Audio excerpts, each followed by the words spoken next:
Blast జరిగినప్పుడు ఏం జరిగిందో ఒకసారి గుర్తు చేసుకో. ఆ రోజు అలిపిరిలో బ్లాస్ట్ జరిగినప్పుడు రాజశేఖర్ రెడ్డి గారు వచ్చి దేవుడున్నాడు, నిన్ను ప్రాణాలతో కాపాడాడు అని చెప్పి ఆయన ఆనందంగా నిన్ను వాటేసుకున్నాడు. నీ కోసం మౌనంగా తిరుపతిలో మౌన ప్రదర్శన చేశాడు. అది సంస్కారం అంటే. కానీ నువ్వు జగన్మోహన్ రెడ్డి గారి మీద తెలుగుదేశం పార్టీ కార్యకర్తలతో దాడులు చేయించి ఈరోజు అది అభిమాని చేయించాడు. మాకేం సంబంధం? ఈరోజు నువ్వు సిట్ అని చెప్పి నీ బృందాన్ని పంపించావు. ఈ సిట్ ఎన్నిటి మీద వేశారు? వైజాగ్ భూముల మీద వేశారు, ఏమైనా తేల్చారా? తుని రైల్వే ఘటన తగలబెట్టిన దాని మీద వేశారు, ఏమైనా తేల్చారా? అలాగే అనేక బృందాల్ని వేశారు మీరు. అగ్రి గోల్డ్ విషయంలో కానీ, నారాయణ కాలేజీలో జరుగుతున్న ఆత్మహత్యల మీద కానీ ఏదైనా ఒకటి తేలిందా? ఒక నేరస్తుడికైనా శిక్ష పడిందా? అంటే ఇష్యూని డైల్యూట్ చేయాలి. ఈ ఇష్యూ నుంచి నువ్వు తప్పించుకోవాలి. నువ్వు చేసిన తప్పుని ప్రజలు మర్చిపోవాలి. దానికి ఇలాంటి ఒక సంస్థల్ని ముందుకు పంపించి నువ్వు డ్రామా ఆడుతున్నది నిజం కాదా? సో మాకు రాష్ట్ర ప్రభుత్వంలో డీజీపీ విచారణ చేసిన నమ్మకం లేదు.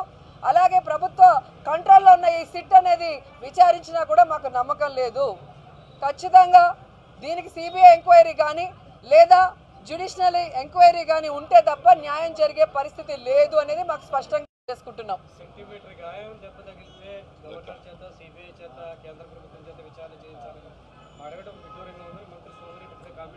సోమిరెడ్డి సోది మాట్లాడతాడు. 5 సార్లు ఓడిపోయిన వాడికి మంత్రి పదవి ఇచ్చాడు అంటే ఎందుకు ఇచ్చాడో ఈరోజు అందరికీ కూడా అర్థమై ఉంటుంది.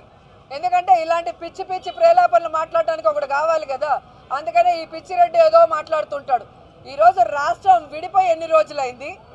రాష్ట్రానికి 10 ఏళ్ళు కలిసి ఉండాల్సిన అవసరం ఉంటే ఎందుకు ఈ హైదరాబాద్ నుంచి దొంగలాగా చంద్రబాబు నాయుడు పారిపోయాడో మీరు తెలుసుకోవాలి. కాబట్టి ఈ ఉమ్మడి రాష్ట్రాలకి గవర్నరే హెడ్. ఇక్కడ ఏం జరిగినా కూడా ఆయన తెలుసుకొని కేంద్రానికి రిపోర్ట్ ఇవ్వాల్సిన అవసరం ఉంది. ఒక ప్రతిపక్ష నాయకుడి మీద దాడి జరిగినప్పుడు, అది కేంద్ర పరిధిలో ఉన్న ఒక ఎయిర్పోర్ట్లో జరిగినప్పుడు రాష్ట్ర ప్రభుత్వానికి సంబంధించిన మనుషుల క్యాంటీన్లో తెలుగుదేశం పార్టీ సభ్యుడిగా ఉన్న వ్యక్తి పొడిచినప్పుడు మరి కామెంట్ చేయండి.